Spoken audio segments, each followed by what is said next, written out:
তাপস রায় বলছেন। এবং তাপস রায় উত্তর কলকাতার মানুষ, তিনি আজ বিজেপি করছেন, রাজ্যের মাননীয় মন্ত্রী, কিন্তু তিনি দীর্ঘদিন উত্তর কলকাতায় পুরনো কংগ্রেস, পরবর্তীকালে তৃণমূল কংগ্রেস করেছেন। এবং সুদীপ বন্দ্যোপাধ্যায় যে কত খারাপ রাজনৈতিক এলিমেন্ট সেটা তাপস রায়ও জানেন। সুদীপ বন্দ্যোপাধ্যায় রাজনৈতিক পরজীবী, ওনার নিজস্ব কোনো সংগঠন নেই, অনুগামী নেই। উনি কখনো প্রিয়রঞ্জন দাসমুন্সী, কখনো সোমেন মিত্র, কখনো মমতা বন্দ্যোপাধ্যায়কে ধরে তাদের আলোয় আলোকিত।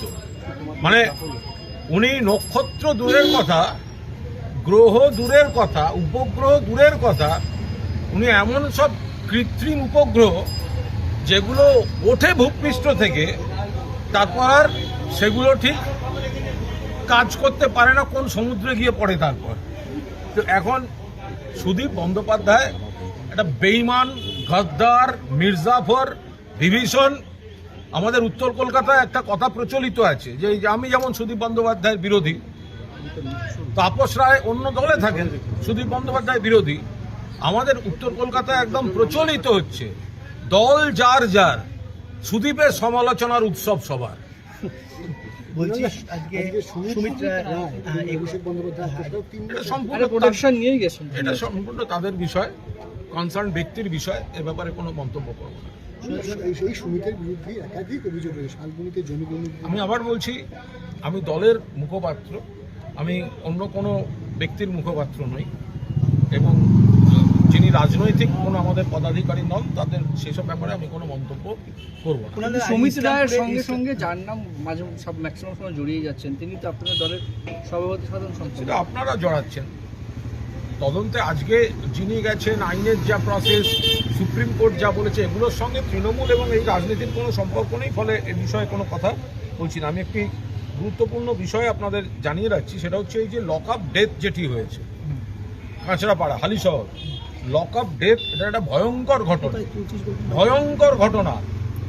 এটা যদি তৃণমূলের সময় ঘটতো, এতক্ষণে নানা রকম প্রচার, অপপ্রচার, কুৎসা সব শুরু হয়ে যেত। তো আজকে যখন এই লক আপ ডেথটা হচ্ছে ভয়ঙ্কর, এবং মৃতের স্ত্রী পর্যন্ত বলছেন, তার আত্মীয় যারা ডেড বডি দেখেছেন, যে সেখানে কি পরিমাণ আঘাতের চিহ্ন, টার্গেট করে তুলে নিয়ে গিয়ে পুলিশ কাস্টডির সময় তাকে মারা হয়েছে, এই অভিযোগ উঠে আসছে।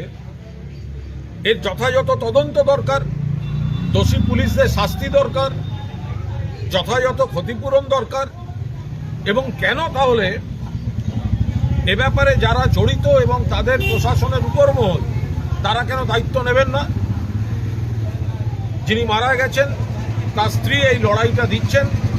মাননীয়া আমাদের নেত্রী মমতা বন্দ্যোপাধ্যায় তার সঙ্গে কথা বলেছেন, সম্পূর্ণভাবে তার পাশে থাকছে দল। তিনি পরিষ্কার, তার উপর নানা রকম ওই পরিবারের উপর চাপ দেওয়া হচ্ছে, কিন্তু তারা পরিষ্কার কথা, আমাদের মানুষটাকে আগে ফিরিয়ে দাও।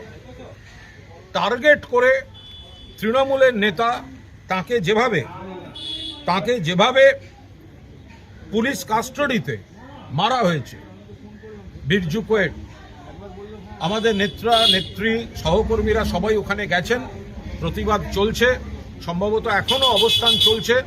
সেখানে বিজেপি গন্ডগোলের চেষ্টা করেছে, কিন্তু এই লক আপ ডেথ কেন হলো, এটা পুলিশকে জবাব দিতে হবে। লক আপ ডেথ কেন হলো, পুলিশ মন্ত্রীকে ব্যাখ্যা দিতে হবে। লক আপ ডেথ কেন হলো, জেলার পুলিশ সুপারকে বা কমিশনারেটের যে কমিশনার, যারা দায়িত্বে রয়েছেন, তাদের এর দায়িত্ব নিতে হবে এবং এর নিরপেক্ষ তদন্ত চাই। যারা মহিলা কমিশনের চেয়ারম্যান আজকে এসেছেন, তিনি যেটা বলেছেন যে এনকাউন্টার কোনো পদ হতে পারে না, ধর্ষকের বিচার মাধ্যমে করতে হবে। এনকাউন্টার পদ হলে তো সব সমস্যা হয়ে যাবে। আমরা তো আবার বলছি যে আইনের শাসন মানে এই এনকাউন্টার শব্দটা, এটা যদি অপব্যবহার হয়ে যায়, কারুর গায়ে একটা তকমা দিয়ে গুলি করে মেরে দেওয়া হয়, অনেক সময় তো দেখা যায় সাক্ষীকেই মেরে দেওয়া হচ্ছে। রাজসাক্ষী মানে কি? রাজসাক্ষী আর সাক্ষী তফাৎ আছে। রাজসাক্ষী তারাই হয় যারা অভিযুক্তের মধ্যে থাকে। তো রাজসাক্ষীকেই যদি মেরে দেয়, তো তারপরে তো অনেক রহস্যের সমাধান হবে না। ফলে আমরা এই যে এনকাউন্টার যদি সত্যিই কেউ পালাতে চায়, পুলিশকে ব্যবস্থা নিতে হয়। কিন্তু যদি আপনি এখানে সমস্ত অভিযুক্তকে আপনারা ঘুরছেন, দিনের আলোয় পুলিশ পুনর্গঠন করছে, প্রকাশ্যে কোমরে দড়ি বেঁধে ঘোরাচ্ছেন, শুধুমাত্র বারুইপুরের বেলায় রাত্রির 1টার সময় অন্ধকারে ভিডিও ক্যামেরা ছাড়া পুনর্গঠনে নিয়ে গেছিলেন বৃষ্টির মধ্যে, তারপর এনকাউন্টার।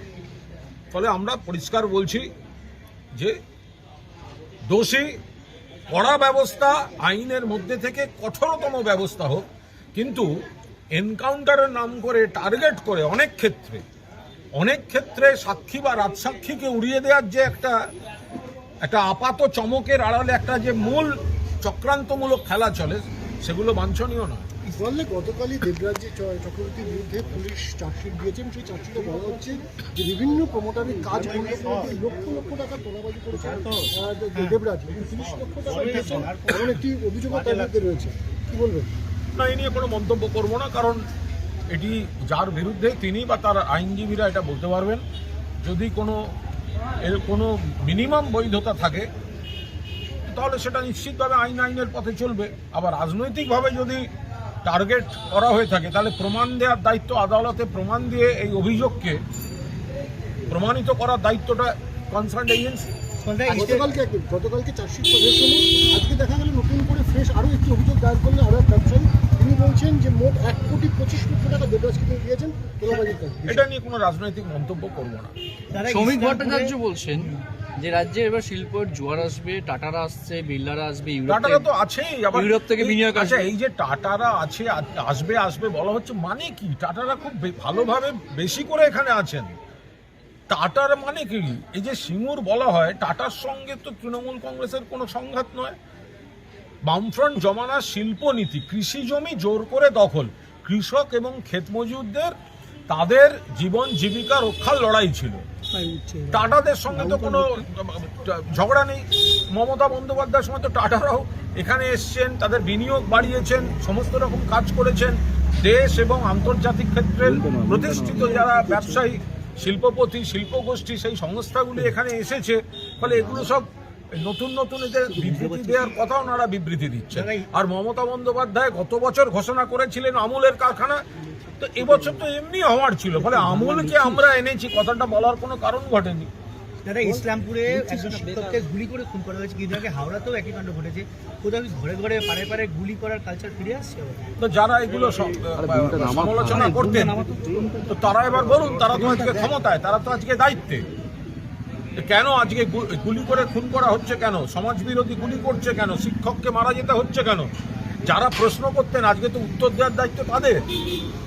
আমরা যখন বারবার বলেছি বিচ্ছিন্ন বিকৃত ঘটনাগুলি কড়া হাতে প্রশাসন দমন করছে, তখন কথায় কথায় তো কোনো ঘটনা, খারাপ ঘটনা, সামাজিক কোনো বিকৃতির ঘটনা ঘটলেও মুখ্যমন্ত্রীর মানে দাবি এক দফা এক করে মুখ্যমন্ত্রীর পদত্যাগ বলে যারা কথা বলতেন, আজকে কেন তাদের পদত্যাগ নিয়ে কথা বলা হবে না?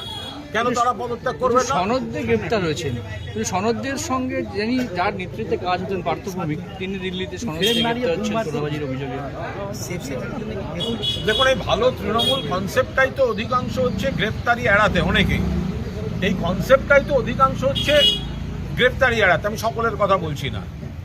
তো সুতরাং যাদের বিরুদ্ধে বিজেপির নানা অভিযোগ, তো তারাই যদি ভালো তৃণমূল হয়ে যান, কেউ দিল্লিতে, কেউ বাংলায়, তো তারা আইনের ফাঁক দিয়ে তারা বেরিয়ে যাচ্ছেন, তারা ঘুরে বেড়াচ্ছেন।